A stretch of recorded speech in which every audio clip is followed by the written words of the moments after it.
Trustees, and I have a motion. So moved. Second. All right, all in favor? Aye. Opposed? Motion carries. Made motion by Kemps, seconded by Bruce. I missed the.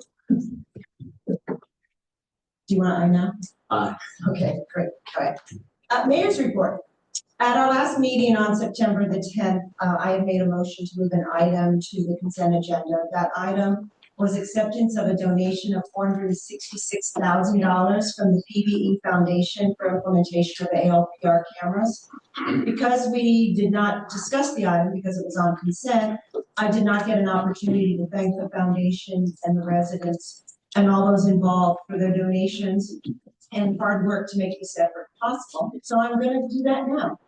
Thank you to everyone involved for your generosity, for your love of our city, and for this effort, which will help keep our city even safer. Save the dates. The city has set up its holiday event calendar. The tree lighting event will be Sunday, December 1st. And the Santa Parade will be Sunday, December 15th. A schedule of the times that the route will be hitting different parts of the city will be published in the next month or so. I like to always remind our seniors about the Peninsula Seniors Bohannon Lecture Series. They're on Wednesdays from 10:30 to 11:30 a.m. up the hill. They've got a couple of interesting things that are coming up this month, well, in October. You can go to their website and find out all the details of the 5 meetings that they're having, but to highlight, on the 16th, they're going to talk about AI in action, artificial intelligence. On the 23rd, there's going to be an update from the RPD city manager on what's going on in that city. And then October 30th, All Hallows Eve, there will be a lecture to celebrate evil. Not to miss. Also at last meeting, I talked about how since Proposition 13, the city has relied on a parcel tax or a special assessment to supply roughly 25% of the city's revenue. Did you know that in addition to parcel taxes, the city has relied on special taxes to fund capital improvements? In 1983, the city enacted a 10% utility tax that continued through 2002, a 20-year period, to finance capital improvements. In 1983, it raised $1.2 million, which was almost as much as the parcel tax in effect at that time, which brought in 1.5 million, just to give you a sense of the order of magnitude and the importance to the city budget. This tax was replaced in 2003 with a 10-year special sewer tax, which lasted for 10 years in 2013, and there have been no dedicated funding sources since then, which is now more than 10 years. When the city doesn't have these dedicated revenue sources, funding for capital improvement projects can be put at risk.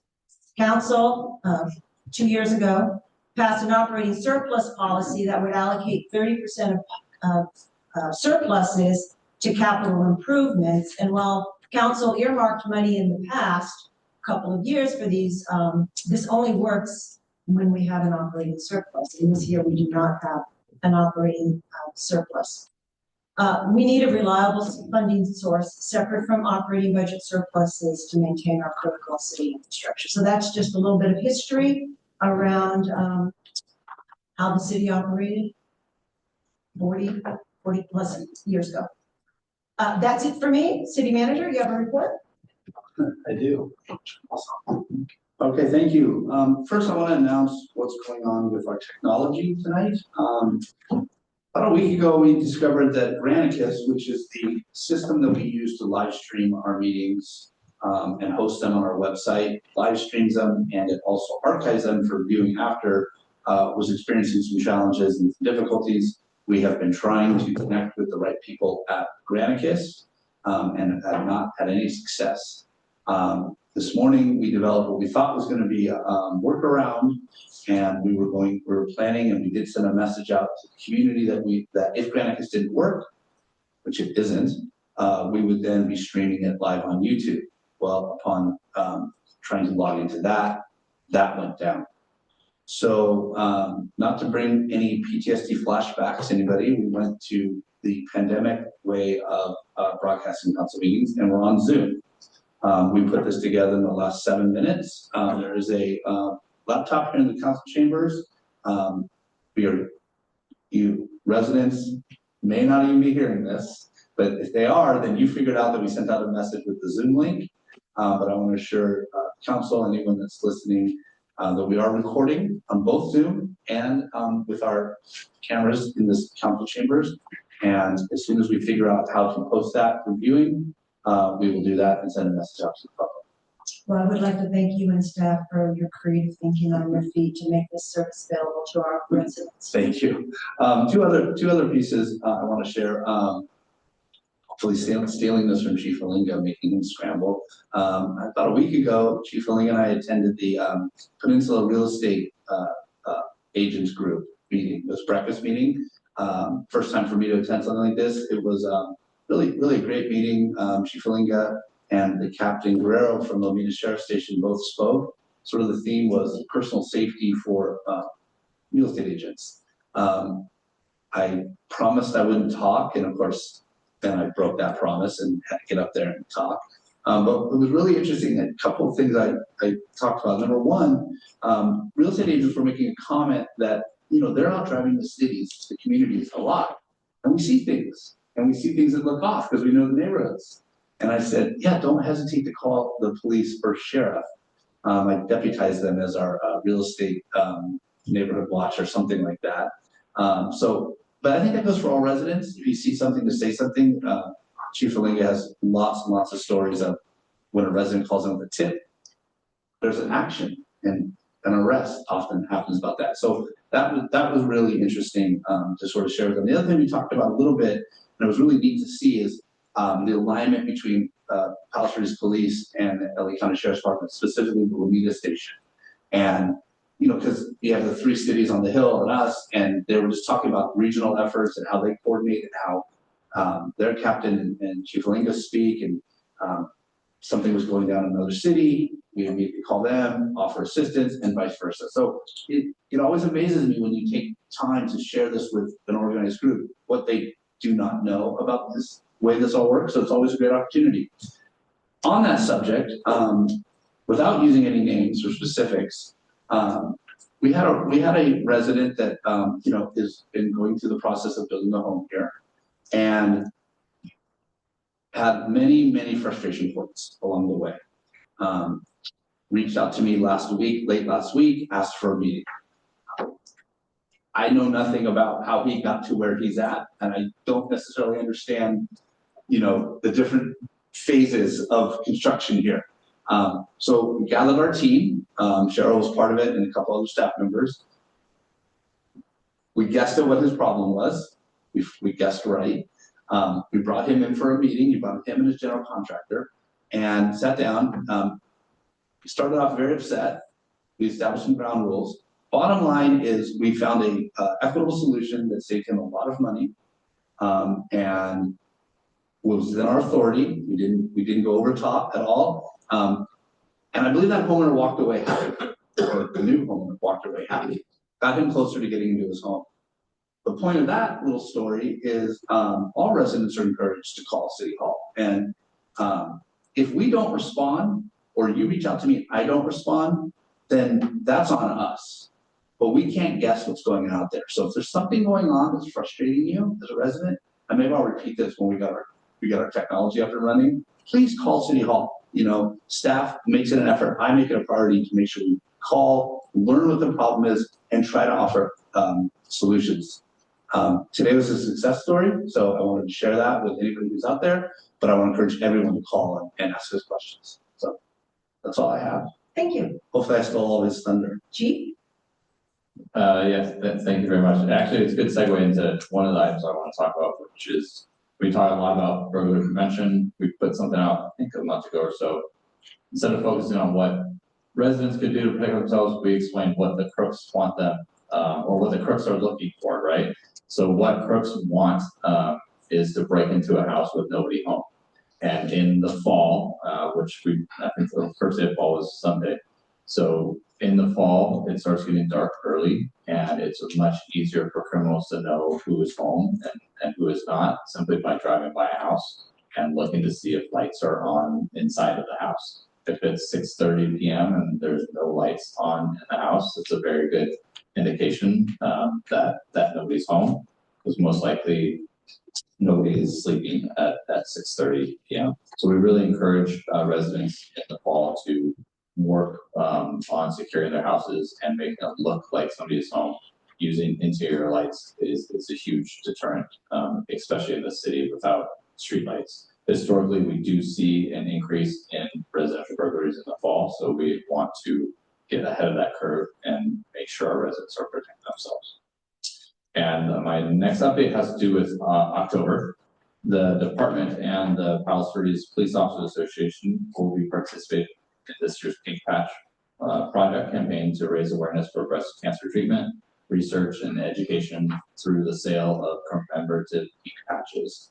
During October Breast Cancer Awareness Month, our police officer and service officer employees will have the option of swapping out the traditional department shoulder patches for pink shoulder patches to be worn on their uniforms.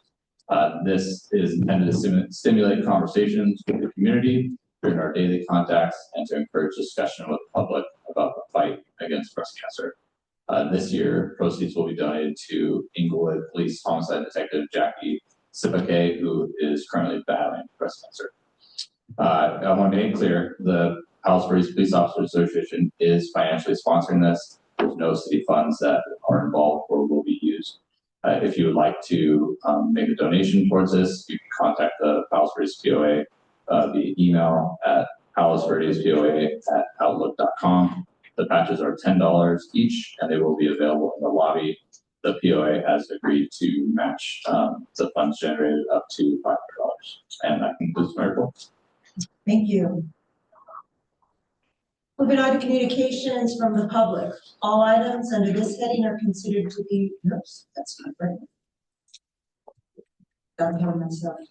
Anyway, the gist of this is for items that are not on today's agenda, and the council is not able to act on it because it has not been agendized, anything that you bring up. But if warranted, council can follow up or ask staff to follow up. Starting with John Riddell, please. Good evening. Honorable Mayor, City Council, City staff, and residents. My name is John Riddell, Palos Verdes Estates Neighborhood Watch Area Coordinator for Venado Bay South. Our weekly e-blast. If you're not getting our weekly e-blast, please make sure you sign up on our website. It includes crime safety tips, disaster preparedness information, and updates on events related to PVE Neighborhood Watch. Our e-blast is a good way to keep up to date on trends with scams and other crimes while getting tips on how best to protect your home, family, and data. Our website is many resources on how to make your home, property, and data safe. We are updating the content all the time, and there are tips for crime safety, emergency preparedness, and dates for our PVE Neighborhood Watch events. Please visit our website at www.pvenw.org. Please become a volunteer. Palos Verdes Estates Neighborhood Watch has served our community for over 40 years. Volunteers who are interested in crime prevention make up our team of board members and block captains. If you, as we get ready for the holidays, we are looking for volunteers to help with our fun events in November and December. We'd like to support our local students who are looking for volunteer service hours. If you want to know more about being involved, please sign up for our newsletter. Email us at pvenwboard@gmail.com. Thank you. Thank you. Jerry Brook.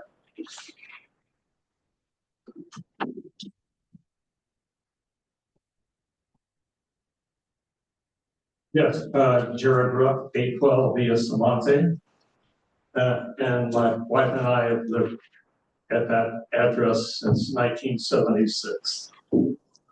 I'm here tonight to comment about the total incompetence of Frontier Communications. As a result, we have been without internet for 2 months. We have Earthlink, but they feed off of the Frontier line. My wife has made several calls to Frontier as I have also. When you finally get someone on the line, you get a variety of deflections and outright lies. They transfer you to someone else, then you get a dead line, or the agent simply hangs up on you. Early on, someone from Frontier knocked on the door, and he did not speak a word of English. Shoves an iPhone at me with someone on the other end you could hardly make out. Last Thursday, they finally showed up and laid a line from the box that feeds us. I was told the final hookup would happen in a couple days. They now send texts asking you to choose a day next weekend, but then reply that day is not available. You then respond and repeat the same text as if you have never responded.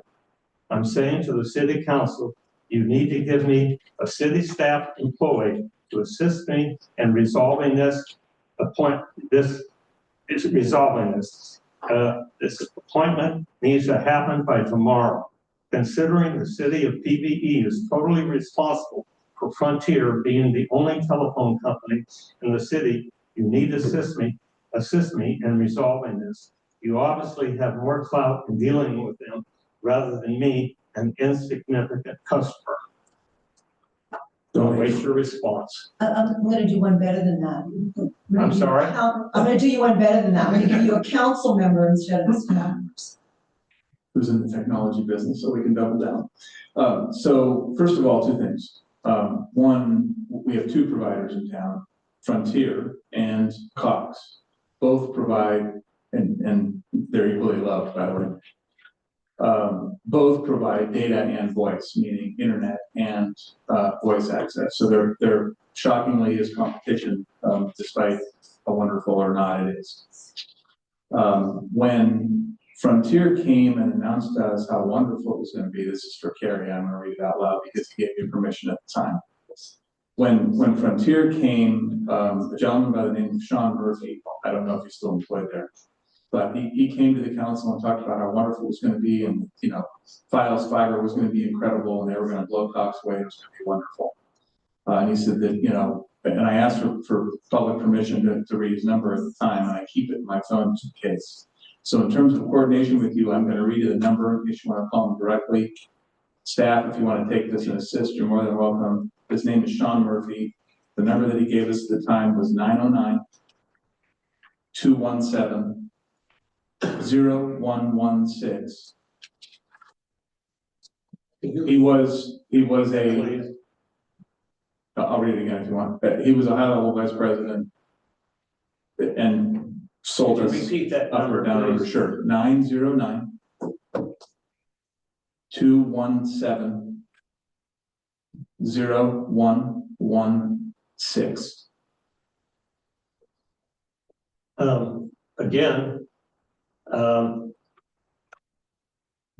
is he going to be someone that responds immediately, or is it going to be yeah, you showed your hands? I'm more than I shrug my hands because I'm used to lack of action from telecom companies, and I don't say that to. Well, how about someone from the city staff to assist me? We've been having to deal with this for 2 months without internet, and what's the purpose of city council? You can't give me the name of a staff member that will take care of this and assist me no later than tomorrow. This has gone on way too long.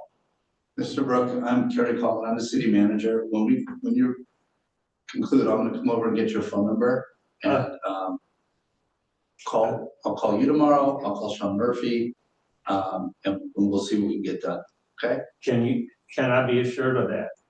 I can assure you I'll call you tomorrow. I can't assure we're gonna get anything done. It's a longer conversation, but, and Councilmember Kemps could probably handle this more eloquently. We don't have a lot of control. I know you're frustrated. We don't control who comes in. I promise you these guys would want better service for you. I promise you. So I will call you first thing tomorrow. I don't have my number. I'm gonna walk when we're done, so you don't have to read it out loud. Not that anyone can hear us. And walk over and get your phone number. Okay. And then I'll give you a call in the morning. Okay. I hope so. I'll extend one more We've offer. dealt with nothing but getting shined on and lied to. I'll extend one more offer because I'm not one that shines anybody on or lies to them. I actually live right below you on the Belmont. So if you need help interfacing, if they're gonna come and you want someone that's technically knowledgeable there, I will gladly show up. Okay. Thank you. I'll come right to you. Any other communications from the public on matters not on today's agenda? Moving on, next we have consent agenda. There are 11 items on this. Number 1, approval of warrants. Number 2, city treasurer's investment policy. No, sorry, city treasurer's June quarterly investment report. 3, city council meeting actions. 4, planning commission meeting actions. 5, traffic safety committee meeting actions. 6, adoption and second reading of ZTA 002-24 regarding zoning text amendment to clarify new structure versus dual model. 7, approval of the Good Neighbor Pledge. 8, conflict of interest code, biennial notice and amendment. 9, adopting a resolution to approve the plans and specifications for the 2024 annual street improvement project, PW 701-23. 10, transfer agreement between the Allen County Flood Control District and PD Estates Safe Clean Water Program. And 11, special event application for a Diwali Lanada Bay's Festival of Lights on November 2nd at Lanada Bay Park. Is there anything anybody wants to pull? Number 7, please. Okay, we'll pull number 7.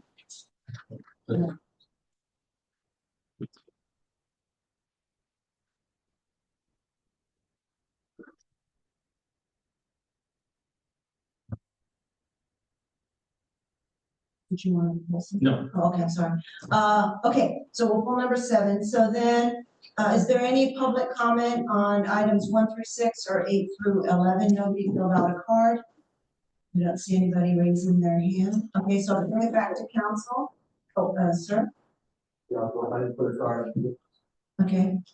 Which item is this for? The traffic and safety. Okay.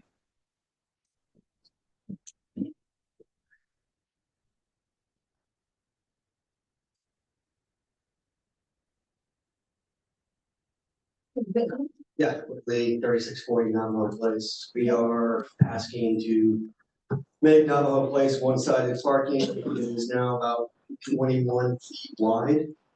An average car is 6 to 7 feet. We've had multiple instances of ambulance and emergency vehicles not been able to get through in the last year. We have a petition that's been signed by every single neighbor on the street in favor of this. So I'd like to put it towards the council to approve. Thank you. Any other public comment? I'll bring it back to council. Do I have a motion on items 1 through 8 and, no, 1 through 6 and 8 through 11? Move to approve. Okay, moved by Ruth, seconded by Kemps, all in favor? Aye. Opposed? Motion carries. All right, let's discuss item number 7, the Good Neighbor Pledge. Do we want a summary staff report or do we want to go straight to discussing I can give a brief report if you like, or do you want? it? Maybe for the benefit of the public listening, tell us what it is and Okay. what you want us to do then. Good. Thanks for raising your hand. Can I defer this to a representative from our council of government to talk about the pledge, or do you want to hear from me first? I'd How we got here? rather do the pledge if they want to do public comment. Okay. For 3 minutes. All right, so following the recent Supreme Court decision, the Grants Pass decision regarding homelessness, and effectively, and be prepared if we need to, city attorney, to talk about the specifics of that. The Council of Governments, which the council knows, and those in the audience, this is a regional group made up of 4 cities on the Hill, Inglewood, the beach cities, Torrance. We work on regional issues, homelessness, transportation, other items. I put together this pledge, and essentially what the pledge is saying is that in spite of how the law changed and the ability to effectively make camping illegal, correct? The cities, as the members of these COG, or the Council of Governments, are pledging to do their best to provide services for homelessness, support homelessness, not just necessarily criminalize it. I think the intent of the Council of Governments was to collectively make this pledge. The challenge is when this went to the Council of Governments Board, which a representative of each city sits on, they rightfully so said, we're not comfortable adopting this as the Council of Governments unless we hear from all of the cities that are member cities of the Council of Governments. So this first came to the city managers back in, I believe, July. Will you take this to your councils to consider? And timing wise, summer recesses for many of the cities, including ours, it just wasn't feasible to get it on any of our agendas in July. So here we are in September. The COG is still making this request. There are, as of the printing of this, I think there's nine member cities that have done this. There's several, maybe I got there, there's 5 member cities, and there's still some that haven't taken the pledge. Essentially asking the council, will you support this? And will you support the Council of Governments to put this out as all these cities support the pledge? Thank you. If you have questions, a member from the COG staff is here. Okay, any questions? Otherwise, I'm going to move into public comment. Okay, any public comment on this? Yes, do I need the spot? No, but you can go and just go to the microphone. Thank you, Mayor and honorable council members. I'm Ron Sinchu from the Southeast Cities Council of Governments. I work on homeless services and senior services for the South Bay area.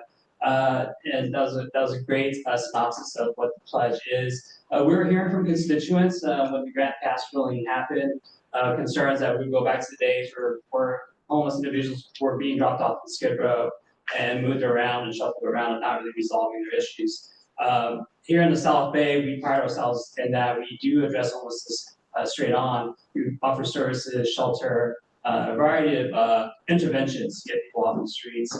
Now, just cutting to the chase, how it affects Palos Verdes estates, you know, in the homeless counts that happen every year in the peninsula, the homeless count, you know, varies from 0 to 4. So we can safely say there's not really a homelessness crisis in the peninsula.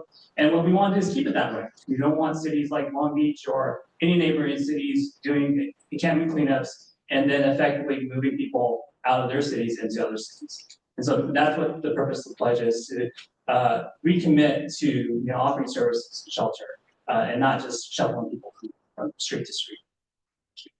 Thank you. All right, let's bring it back to council for discussion.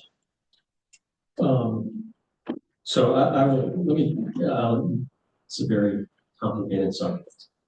And one that is very important right now in LA County. I will say, I think that the efforts of a lot of the member cities of COG to provide temporary housing and even permanent housing for homeless individuals, those are laudable things. But I'm also personally of the opinion that homelessness in general is a large regional problem and not one that can be solved by cities as small as ours. There are, and frankly, there are cities that are inland that probably have higher homeless counts that are also not well situated to solve those problems. I think in a perfect world, it would really be the county government that would be putting in the effort to build facilities and make those available to municipalities as a tool. One of the things here in the pledge is we commit to making it easier for people to see on the streets to access local resources, and we commit to appropriate personnel who will be fully aware of the resources available in our city. The trouble with our making that pledge is that there are no resources in our city. And it's certainly not because the people of Palos Verdes Estates don't care about people who are suffering from homelessness, but it's because it's probably not an appropriate use of taxpayers' dollars to make those resources available right here in Palos Verdes Estates. And I think that that's probably true of a lot of the cities in the South Bay. So, most of the pledge, I think, is actually perfectly appropriate, and I'd be ready to sign on to it. But I think it's, I don't have quite the same visceral reaction to the decision in Johnson versus Grants. And because I think it is a reaction in some parts to a failure of, what the Ninth Circuit did previously, which has resulted, within its jurisdiction, really a rapid increase in homelessness. That in our state, the burden is being placed on small cities to try to solve instead of being managed at a larger scale. So that's my opinion. Jen, that's extremely well said. I'll just add, I think that we struggled during the time that the Boise decision, the Ninth Circuit's decision was in place. I can specifically tell you that when I was running for re-election a couple of years ago, I had a copy of the residents that was in Montana at the time who were struggling with an issue. And that they literally sat at that coffee, about 20 people begged me to help them. And my response at the time was, I'm sorry, our hands are tied. We have this Boise decision from the Ninth Circuit. We really have no ability to impact or help you. And they were beside themselves. So I see the Supreme Court reverse this. And I don't intend to make this political in any way. But, in effect, for once in our lives, we get local control back. We have our own police department. While we are part of the South Bay, we are not elected to represent the South Bay. We're elected to represent the residents of Palos Torres Estates. And I believe in reading this with equal compassion for the homelessness issue, that we need to retain our local control. And for that reason, I can approve signing off on this.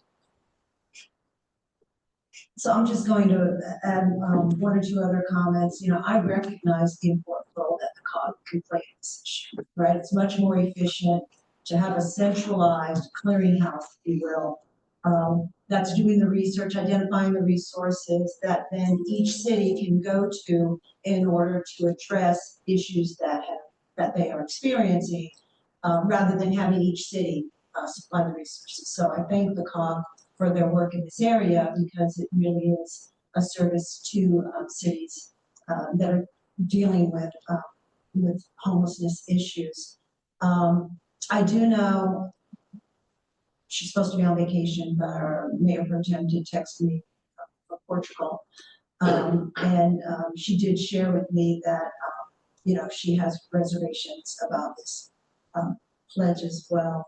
So I guess the way I see it is, I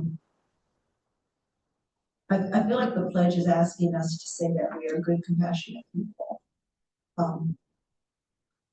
I don't need to sign the pledge to show that I'm a good, compassionate person, and I agree with you about we need to keep our local control and address what our resident needs are. So I think we're hearing a consensus. Do I have a motion on this item? There is no motion because there's no approval, right? I just want to be very clear about my position. I have no problem signing off the pledge to be compassionate. I mean, I realize it's empty, and that's a good reason not to waste your time on it. But most of the language of this, I think, is fine. I do agree that COG's doing great. There's a specific paragraph that I'm concerned about, and it's the one that speaks to the resources that our city has and pledged on that question, and we don't have them. And I wouldn't think it's an appropriate thing for us to build them, and for that reason, that's why. So what do we do from here, City Attorney? No, there's no action required. It's whether if you want to adopt the pledge, you need to make a motion to do it. Just decline to do that. If you want to make a statement, say you motion not to adopt it, you can do that, but it's not necessary. Okay, well then let's move on. Let's move on to new business. All right, thank you for coming. Item number 12, Malaga Lane water intrusion and subsurface investigation. All right, I'm gonna kick this off. Wait a minute, sorry. Do we approve the consent? Oh, you know what, I I forgot in the consent item to say the traffic safety meeting minutes needed a correction. That it stated that the meeting was September 24th, 2024. In fact, it was September 4th, 2024. So It's a typographical error. it's a typograph. Staff can correct that. That's good. Okay, great. Am I on a different plan? Did we have a motion to approve the consent agenda -7? Yes, you moved. All right. I'm on a different plan. Thank you. All right, so take it away, You Carrie. just want to make it go longer? No, that was your, but Let's thank do you, it all but thank over you for the comment. Okay, I'm gonna kick this off and turn it over to Derek, who's serving as our, depending on the day, acting or interim public works director. I put this agenda item on here to spark a conversation with the council, public. Unfortunately, with our technology challenges, maybe we're not getting as wide of an audience as we had hoped. But you know, as the council knows, the city has been, the Malaga Plaza area, the Malaga area, I'm saying it incorrectly, I apologize, has been dealing with, you know, surface water runoff for quite a bit of time. On all of our investigations, you know, this is a cyclical thing. I've heard from some people that it's always there. I've heard from others that it's cyclical. Interestingly enough, we were looking at it on a Zoom today, and the Google image Street View did not have water. So at some point in time, there was not water over there. As the council knows, this is a complex issue. The city has taken enormous steps and spent significant dollars initially to do a study that we released the results of a couple of weeks ago. In fact, the council approved an additional study at a tune of approximately $70,000 to $80,000 2 weeks ago, a wider scope study. The intent, as everyone knows, of that study is to tell us exactly what's going on there and then allow us to develop a plan. This plan to fix and stop the water from flowing is several years away. It's multi-million dollars, it's several years away. We need to develop the engineer design and the funding. So that's all old news. What I wanted to share was about, was it 2 weeks ago now? A sinkhole opened up on Malaga Lane. Initially, we were optimistic that it was an isolated incident, and we brought out somebody to do a subsurface radar study, stealing all your thunder, and to tell us how we can fill that void to stabilize. That Malaga Lane has been closed since that time, impacting about 8 garages. We have subsequently found out that there are more areas of concern in there. Wait, I thought the sinkhole was on the road that connects, that goes between the road that the post office is on and the road you exit on. Are you saying it's actually by where the garage is? Did I miss it when I went and looked? Yes. I don't know if you missed it, but it's by the Malaga Lane, by the garages. Oh, I saw a hole like this and I'm like, what's the big deal? It's a hole like this. I It's got a board missed over it it. right now. Thank you. So there's more areas of concern. So we believe that our initial plan, which was to, using my spending authority to fill it, and I can let Derek talk about that part, was where we're going. Now with these other areas of concern, we need to expand that filling, and we are out actively trying to get quotes for that. Go ahead. How do we know that we're not gonna fill and then fill some more and then keep filling some more and then keep We don't. some more? We don't. Okay. We suspect that that cost is gonna be above my spending authority. When that cost comes in, we'll figure out a way to get it paid. That's all I'll say at this point. I don't commit to anything.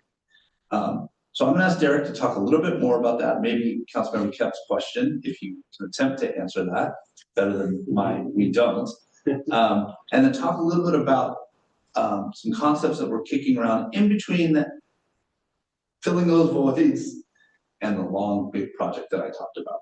So you're up, Derek. Good evening, Mayor, members of the City Council. As City Manager mentioned, I'm Derek Weiss, the interim Public Works Director, and this issue is relatively new to me as well. I've been here for about 4 weeks now and understand that this is a problem that goes back a number of years, but I just kind of prepared my remarks with regard to just focusing on the sinkhole issue. So if you don't mind, I'd like to just read this and then talk a little bit about the bigger issue. But we don't have Geosyntec here tonight, who's really the engineering experts on that topic. So earlier this month, a sinkhole developed on the Malaga Lane alley between Via Porta and Via Chico. And based on staff's observation of the size of the hole, staff closed off a portion of the alley to vehicular access. Since that time, staff has retained Geosyntec to conduct a ground penetrating radar survey to determine the extent of the subsurface voids. Geosyntec was hired because of their familiarity with the groundwater issues in this area. Based on the subsurface survey, Geosyntec identified 4 other areas of concern besides the original sinkhole, which also need attention. Now, the cost estimate associated with stabilizing the alley will likely be a cost beyond the city manager's authority, as the city manager would mention. Currently, our city engineer is soliciting prices from local contractors through like an informal bidding process to remove the asphalt, fill in any subsurface voids with like a sand slurry, and restore the asphalt. Staff is hoping to bring a recommendation to the city council next month and to allocate funds and approve a contract to perform the necessary work, not only to fill the original sinkhole, but also address the other areas of concern. This should address the short-term goal of stabilizing the alley until a long-term solution can be implemented. So I understand you're interested in the long-term solution, and that's something we're not really prepared to discuss in detail tonight, but the general concepts that were presented in the geotechnical report prepared by Geosyntec involved, one, rebuilding the subsurface drain that was installed on Malaga Lane, but it was only between Via Porta and Via Chico. It would also extend to other areas, including maybe as a result of the analysis that you just approved at your last council meeting, maybe something on this roadway here as well. And in addition, something higher, a higher elevation. So there would be a series of subterranean systems that would involve, very deep trench. Perhaps we could postpone the long-term Yeah. solution Yes. discussion till Geosyntec's here. What I'm Yes. hearing from you is different from what I thought we heard from them. So if we could But focus on the short-term issue. That's the general concept. The other general concept would be, and you've discussed this before, I believe, a series of vertical extraction wells that would be pumped to bring the groundwater elevation down.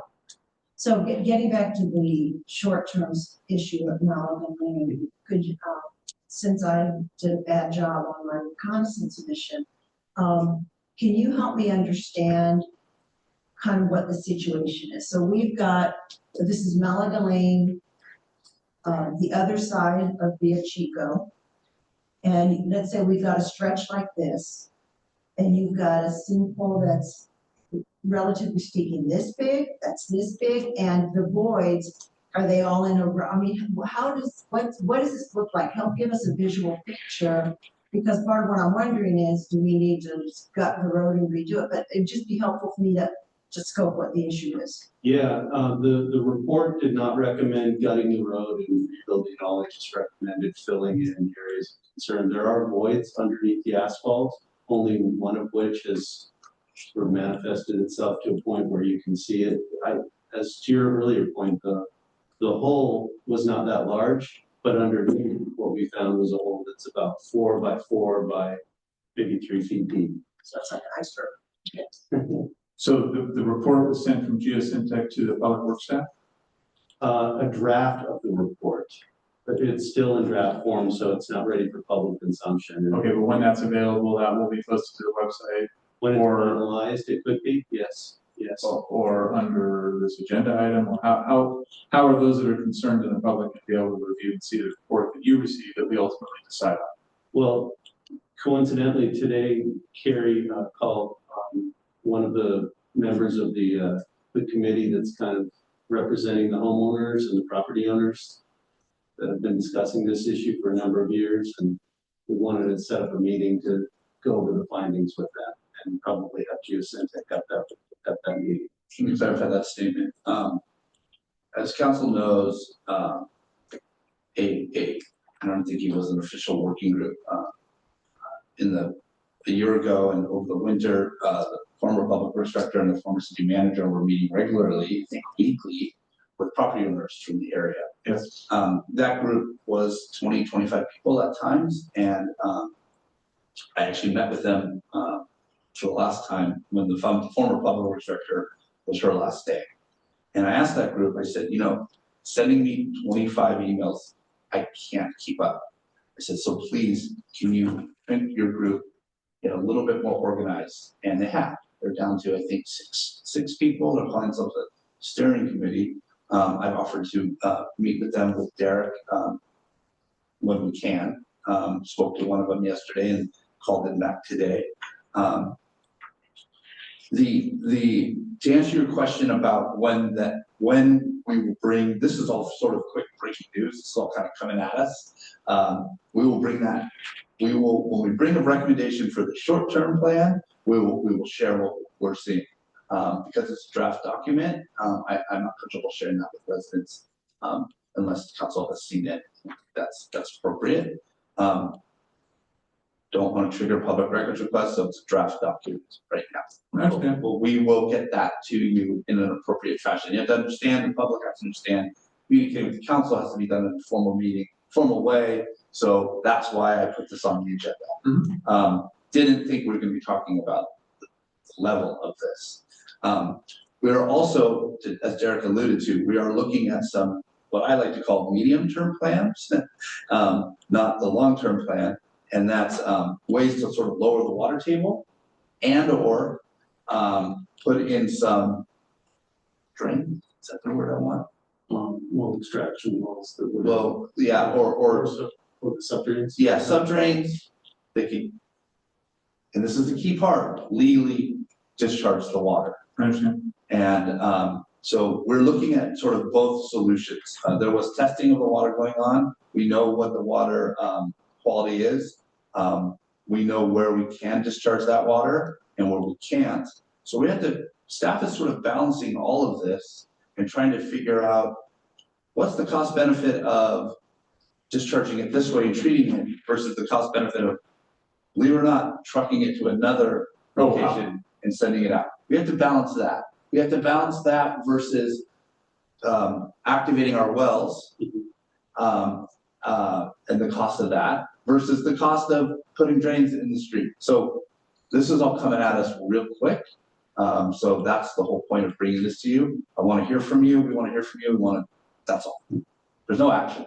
I understand. How immediate do you anticipate the city's ability to, I'll just use the simple words, repair the road? How quickly did that be done?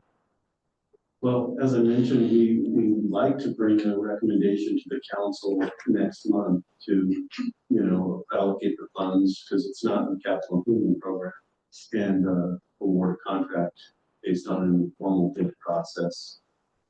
So when you say next month, right, our next meeting is October 8th, and that needs to be done by, the stuff needs to be figured out by Wednesday. So are you talking that? Are you talking about the October meeting after that? Are you talking about a special meeting in between? I'm just trying to give the public a sense for what the timeline might look like for those that need to bring that. Yeah, I think the second meeting is more likely because. So a month away, and then once you do that, how long do you think the repair would be? It won't take long, just a couple days of field work. Sometimes the bidding process takes longer than the actual construction. Not sometimes. Are you done with your questions, Michael? Yes, thanks.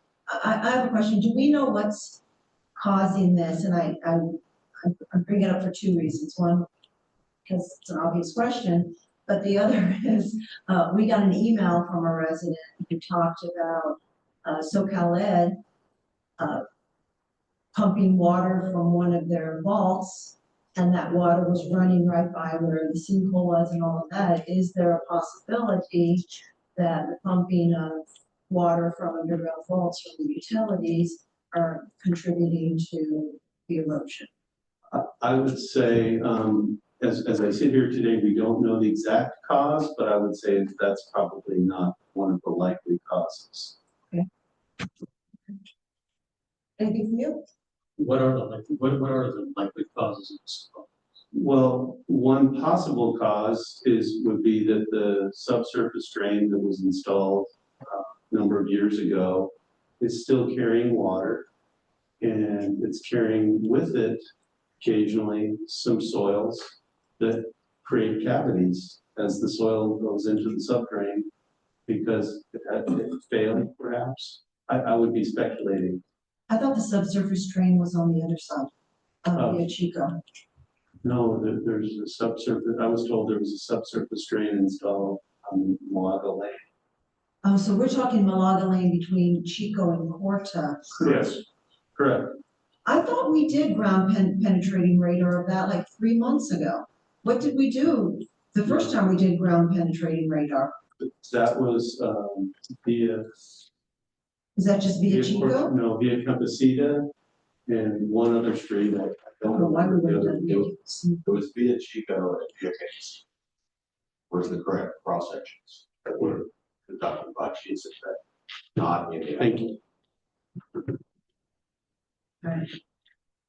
So is that the only other likely cause? There could be other causes. That's a likely cause. Anything else, Jim?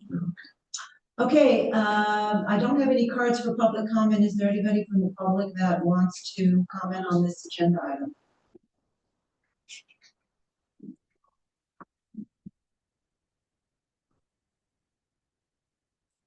If you could please state your name. Sure, my name is Tom Schmidt. I live at 2545 via Casino. Could you please spell that just because you want? Sure, SCHMIDT.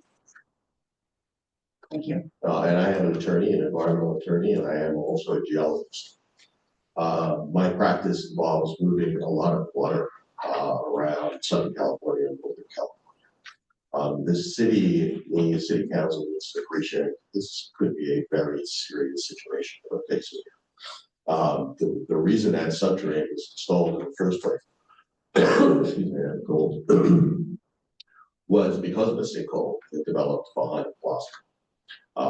And while we appreciate what the city council is doing for Geosyntec, as the honorable mayor's email in response to Sylvia's email today said, this is going to be a public-private partnership.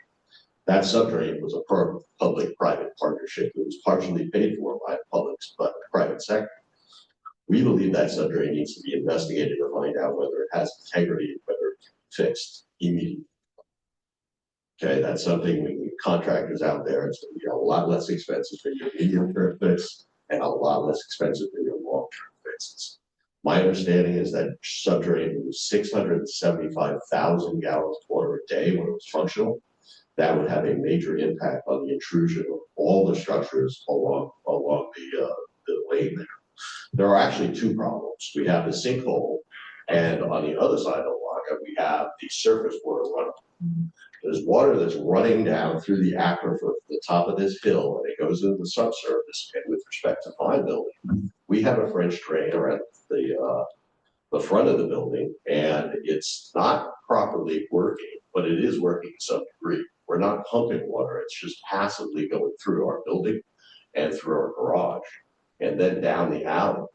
We've had, I believe, 9 instances of slip and fall over the last winter. Most of them caught on video. Okay, they're pretty serious. Now, the subdrain could be a major problem. The fix on the other side of the alley is a very engineerable solution. You need to take that water that's on the surface and put a pipe, put a drain right where it's coming out of the French drain in the alley. Put a pipe down the alleyway down to the storm drain via Tijon, and the problem is solved. And it would really relieve the liability of the city for the slip and falls that already occurred and potentially are going to occur in the future when the weather turns bad. We, the stakeholders and the steering committee, we've got 2-3 members here. We want to work with the city, but if the city is thinking that this is going to be a public-private partnership, we need to be at the table, and we're prepared to do that. and I'm prepared to lend my expertise to the process. But this is, I think, a more serious position and situation than is being thought of by you folks and your consultants. I know Geosyntec, they're a decent firm, but we need a short-term solution. And we believe, the steering committee believes very, very forcefully that we need to try and investigate and get that storm drain open as soon as possible. On the other side of the cove, on the other side of the alley, the fix is a matter of just straight engineering. You take the water from the surface, and you put a pipe, put a storm drain in, the water runs in the storm drain, goes down the pipe into the storm drain at the bottom of the hill. Thank you. Your time's up. I do have a question for you though. If Sure. that solution is doable, why hasn't it been done?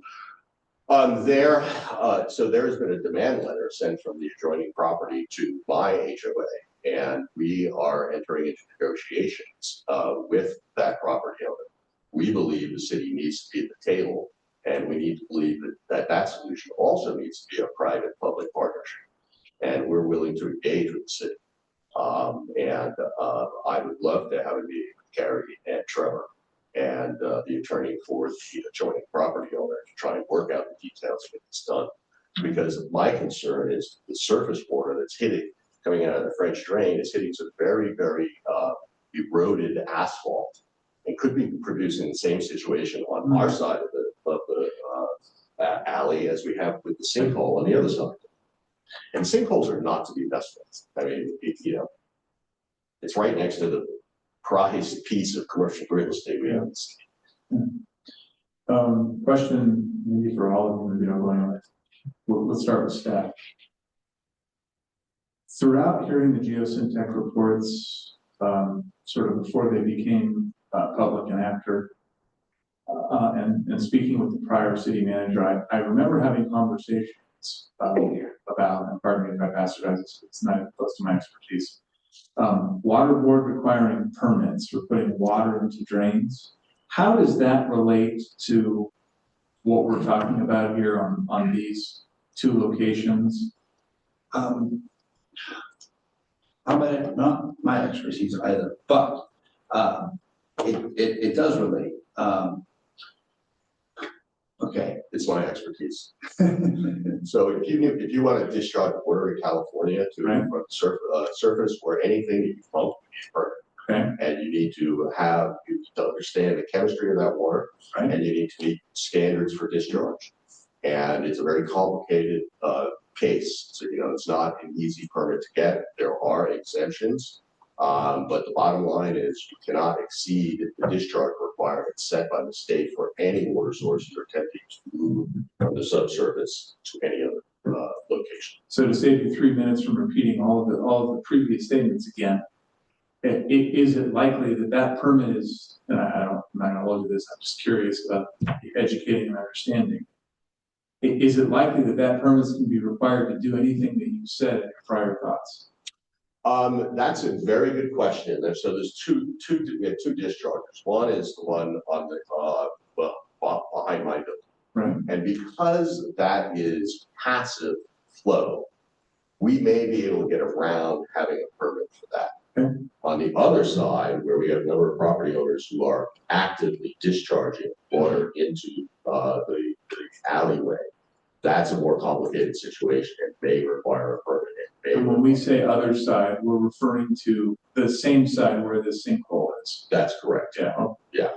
If I can, go ahead. Do you have a question? But my understanding is from your building, there's actually 2 points of discharge. There's the passive into the alley, which is creating the algae, and then there's the side, which is why we've had to close off the sidewalk. Are both of those addressable by your solution? That is the last one you refer to is the next building over.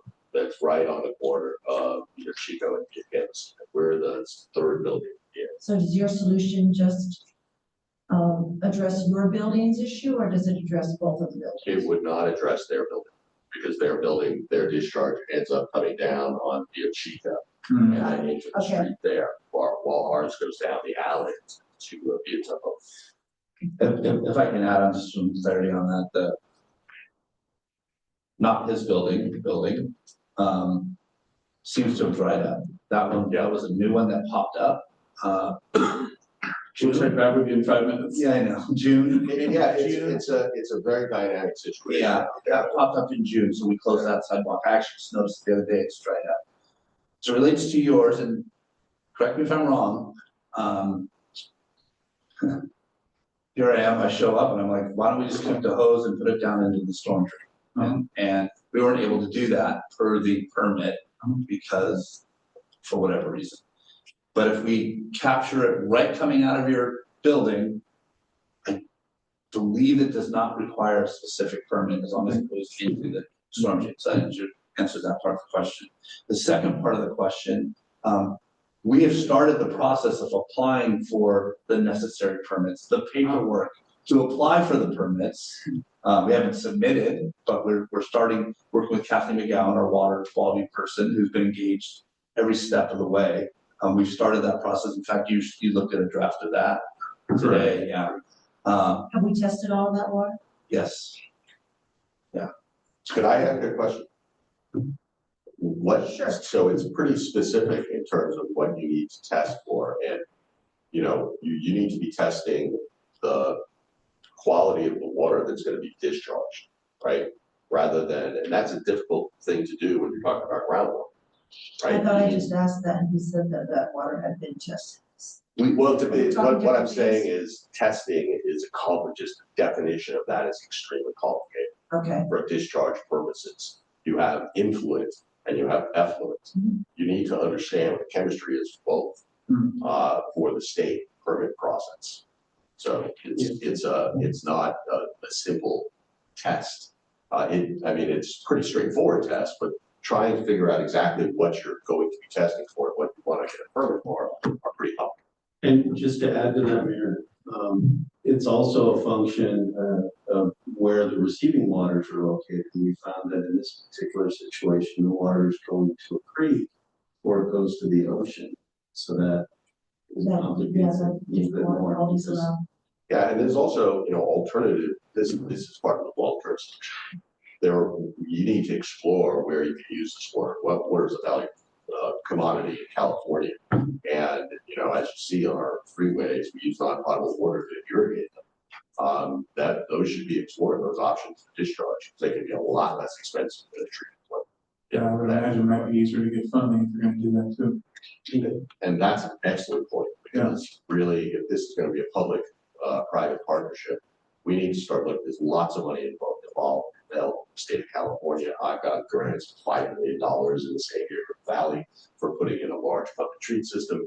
There's a lot of money out there, but you need people who are going to be able to find it. We're going to apply for the grants. We're going to follow through with politicians at the state, the county. It's an intensive process, but there is a lot of money out there. And I would just want to add, I would concur with the gentleman in terms of, recycled water, reclaimed water programs being a very brand rich area, because that is something that clearly the state would encourage. So that hasn't even been discussed or looked at yet, but it is a good idea. Have you had a chance to review the study that was done 10, 15, 20 years ago where they tested the water quality and gave us an assessment of that recycling the water was going to be extremely expensive? Now technology may have changed, but. No, I only looked at the Geosyntec report that's on the website, and then I looked at a draft of the recent one regarding the sinkhole. Okay, well, I'll look through my files and send that to you because this was actually looked at 10, 15, 20 years ago. And at the time, they determined it was cheaper just to get water and recycle it. But that was, anyway. But I do know there's new technology out there, and you've got the Army Corps engineer that's got their report. So definitely something for us to look into. I've got a question for staff. Thank you, Tom. Appreciate it. Thanks for coming. One of the things that he brought up was he thought it made sense to assess the kind of the state or the feasibility or the condition of the current subdrain that's in Malaga Manor. Has that been something that has been considered, or do you have a sense for I do know, just based on discussions with staff, that they attempted to send a video camera down the storm drain, and it was impeded by a failure, so we do know it has failed in at least one location. So it is very deep. I think it's 15 or 16 feet deep. Well, when you say failed, do you mean it's full of mud, or you mean that it has imploded? I don't We don't know. know. If it's full of mud, then that might mean that it could have imploded. But I guess my question is there another way to investigate the shape of the drain other than trying to videotape? Because we know videotaping this.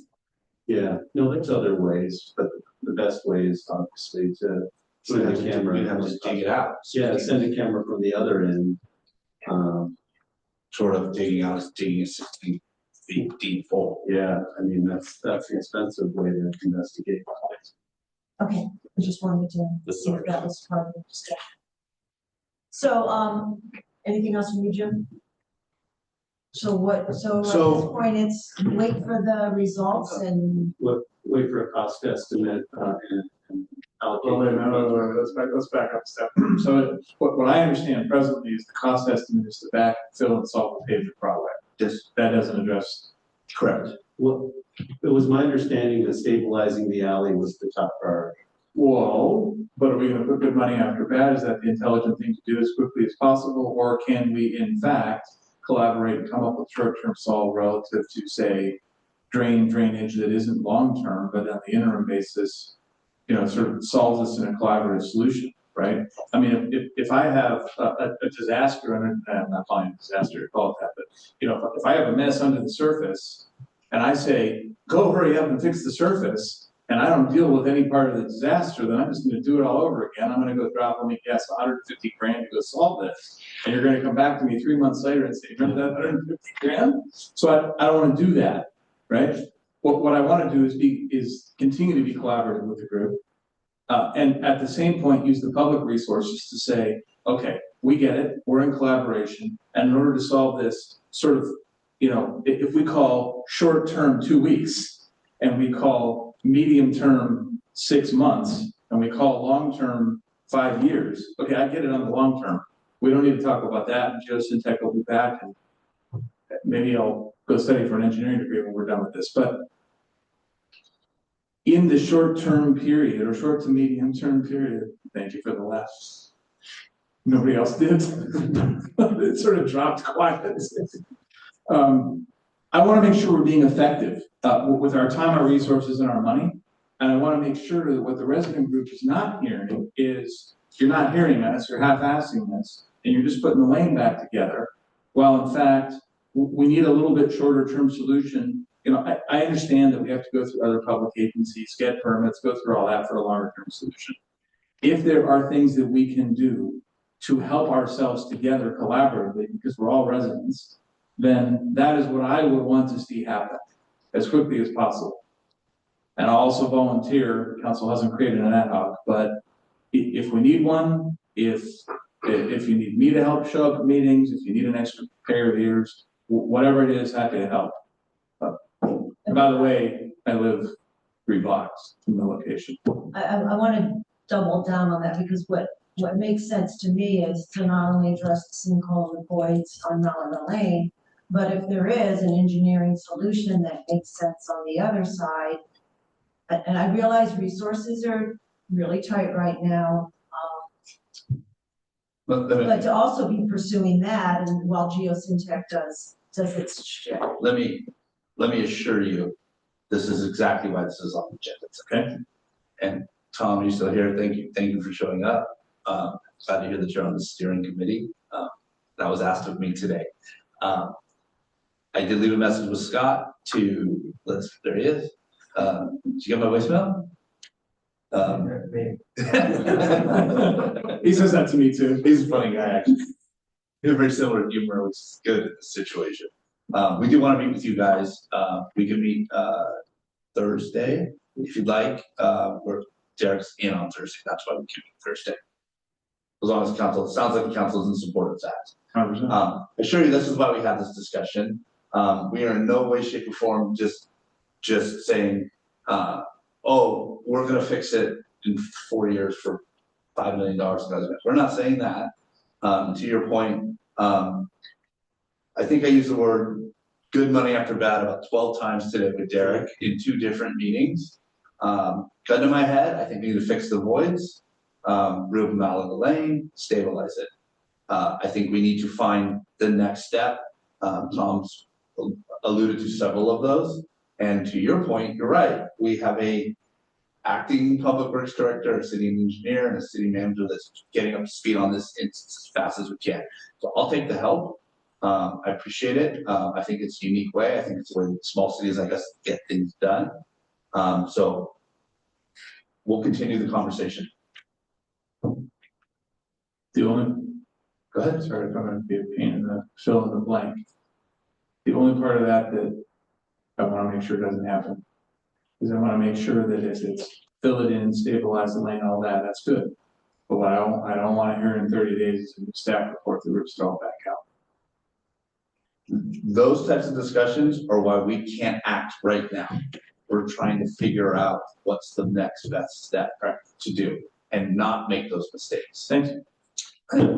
Could I ask that for the engineering solution that Tom talked about, that at least council could get an update on that at our next meeting?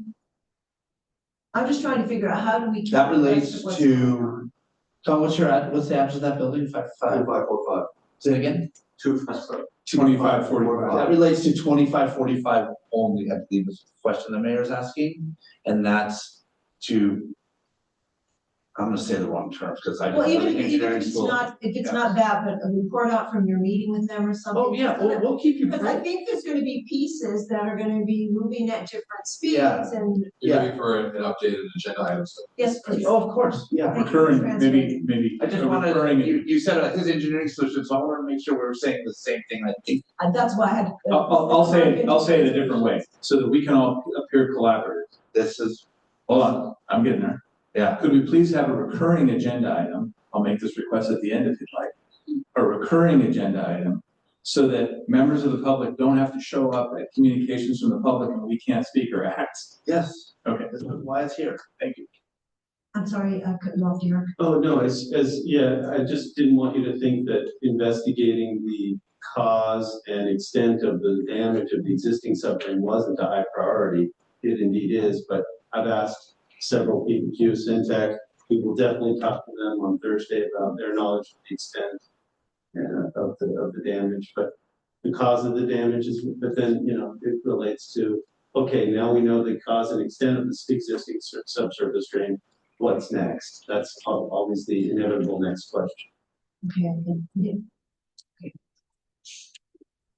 I still swear I thought we were ground radar in Malaga Land, and that was the only street that made sense to me, to ground radar, so the fact that we didn't do that before, I don't know. It is what it is. Okay, we're all set? Let's move on to agenda item number 13, discussion on paid parking. Their staff report, sir. I'm gonna make a very brief staff report, like the one I wrote up. I believe that this was a concept that was discussed over a year ago. Amongst, Madam Mayor, I'm not clear if it even got to the council level. Good enough. That's what you mean. Anyway, at some point in time, with a different city manager, there was a discussion about exploring paid parking as a concept, as a potential revenue source for the city. Proposals from firms, consultants that could develop a plan for the city were received. They range from $12,000 to $25,000. I'm sure those are outdated. I don't know what happened since that time. At the request of the mayor, we agendized this to get direction from council on whether or not you'd like staff to further explore this. And I think the first step would be to get new proposals. How'd I do? Pretty good, pretty good. Are there any questions of Carrie before I turn it over to public comment and then we'll discuss it? I'm not sure that there's anything to ask you of that report out. So is there anybody from the public that would like to comment on this? No one? Okay, let's bring it back for discussion. So I think you summarized it pretty well. Almost a year ago, November, council did provide direction, asked the then city manager, to review the 3 proposals, talk to them, and come back to council with a proposal, and that didn't happen. So here we are. My perspective is, I've had a number of residents talk to me and say, why isn't the city looking at paid parking? It's a lot frequently in the context of, we have, a desire for the city to have explored, all non-tax revenue options before, just piling all of our needs into a tax. And so that's how it originally came up 4 years ago. Probably actually came up even before that. And so I think we owe it to our residents to finally analyze and explore this. When I actually talked with one of those vendors, and she's like, oh yeah, the city talked to me a year ago about this. And no, so this is a conversation the city has had over a period of time, but we've never actually done the work, come up with an analysis and assessment to figure out if this is something that's viable in our city or not. And I just think it's time for us to do that. That's my perspective on the person. Now I've got other perspectives on what that might look like, but that's my initial position. I'll add a couple pieces. Mallory Cook Plaza has its own unique challenges. I think obviously right out of the gate, as we're talking potentially vendors. First of all, I'm supportive of that. I agree we need to look at non-tax revenue. It's admittedly going to be a fraction of the revenue that comes into and is needed for this city. But I think we're one of the only coastal cities that doesn't have an or benefit from it. Mallory Cove Plaza, the area below Mallory Cove School next to the Beach Club, potentially the Bluff Cove area. Not so sure about Lahada Bay. Those are the 4 I immediately think of. In addition to studying quote unquote paid parking, I think there are potential changes or impacts that we need to look at in the plaza relative to supporting the retail businesses there. And I'll make 2 comments. One is potentially the amount of time in different spaces. I noticed that, in addition to the fact that it gets full and whether or not it's being effectively enforced or not, honestly, I don't know, but I noticed that it's difficult, in particular the retail businesses, the yellow base, the market, that maybe smaller time spaces to allow people to run and pick something up and get out would be more effective, because there's a lot of, running around the plaza, for lack of a better description. The other is a question, and maybe this runs through Jack State down in Orange here. That the area on Via Corda that runs along the plaza, where people park, they get out, get down the stairs, go to yellow base, go to the park, etc. Parking lot is full. That's a question. And whether or not there's a parking configuration change necessary in order to maximize car density or not, I don't know. But somehow that plaza is going to need to be supported as tenants change, as things happen. We already know that what was the B of A building has 2 potential tenants. I don't know if those leases or not, but things are changing and turning over.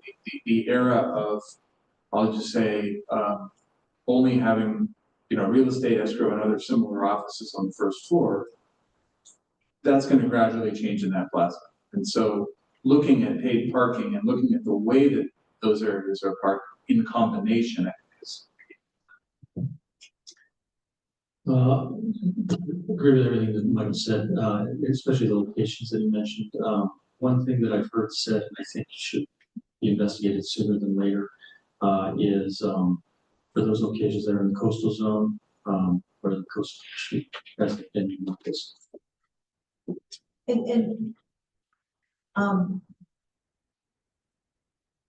My expectation, and I want to hit on something that Michael said. My expectation is paid parking is not gonna be the panacea, all right? It's okay, I mean, we've gotta do a good assessment of it. It's okay if the study comes back and says, you're gonna make $10, because at least we finally answered the question. I mean, I hope it's gonna say more than that, but, you know, just putting the question to bed, I think is really important for this community. And so Michael talked a little bit about the areas that he thinks about. And so I would like for the study to tell us what areas make sense and what don't, right? I'd like for it to tell us what potential revenue would be, what required capabilities go along with it, right? You've got to have enforcement, otherwise why bother doing it? You need to have an app, you need to have whatever, but what capabilities do we need to have in-house so we can figure out where we have gaps and what it would take for us to fill those and what the economics associated with it are. I think it would be important to understand what implementation and ongoing costs are, because what we'll have to look at is what the net value of it is. And it might be that we decide that it's a way for us to better turn over spots in areas, and therefore we don't need to make money, but at least we've, you know, made that decision. So we need that information. And the final thing that we need, and I don't know if Michael touched on this, but we need to understand potential unintended consequences and suggested mitigation strategies. For example, if we no longer allow free parking over there by Rat Beach, you're within a certain distance, people might be moving into the streets there in Lower Malaga Cove, and the recommendation might be to do resident parking permits in that area or something. Obviously in compliance with whatever the coastal commission does. So how much money is it going to bring in? How much is it going to cost us to do it and run it? What kind of capabilities do we need? And does that mean we have to change staffing? How do we make sure that we? Is that all written down on the computer? It is. Could you email that I to me? do that. Thank you. I tried to speak slow. But anyway, Most of it. but that's what I would, I mean, that's kind of just a I classic. appreciate that. No, absolutely. And I guess my one other plea that I would make, so having talked to the 3 vendors who submitted those proposals,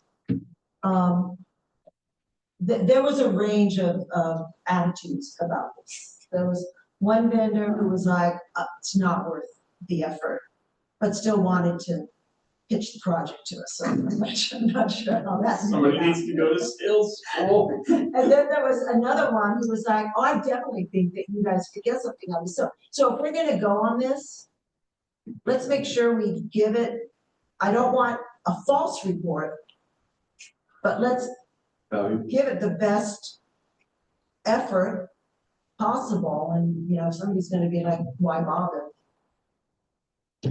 Maybe they're not good. I want to make sure that we gave it the best shot without falsifying or over-promising.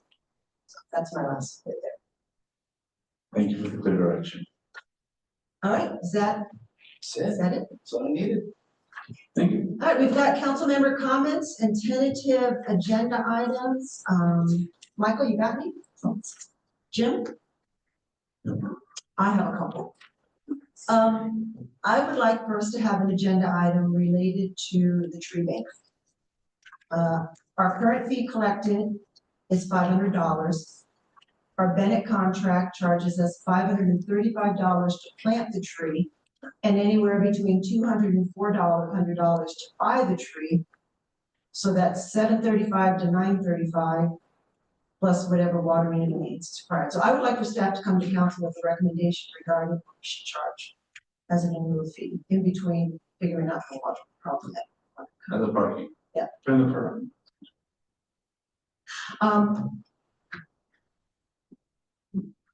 I just want to put a reminder out there that at some point we need to do an updated fee study.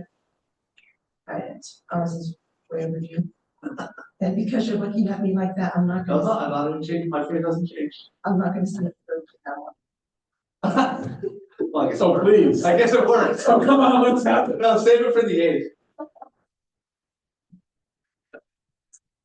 All right, with that, I'm going to adjourn the meeting at 7:56. Oh, I'm sorry.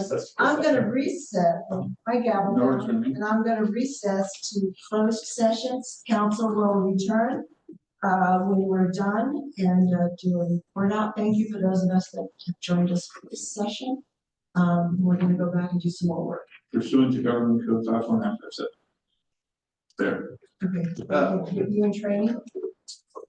Okay, just real quick, we're gonna turn that Zoom off. We Yes. have some people, the report out will be recorded audibly in-house. If anybody wants to wait till the report out, they can, but we'll have it available, whatever the report is on audio. And that will be on the website? Or It will be, we'll have it. because they won't be able to hear it tonight. They'll have to wait for it to be posted. It won't, Sorry, say it again. I'm saying, I thought he said that if people wanted to hear the report out, They can go request back late. They can well, they can request. wait You for it. can stay in the room, report out will happen. But I was thinking about our viewer audience. If anybody wants to hear the report out, they can contact the city clerk, we'll have an audio. Okay, perfect. And just to confirm, there's no speakers for the closed session items? Any public comment for the closed session items?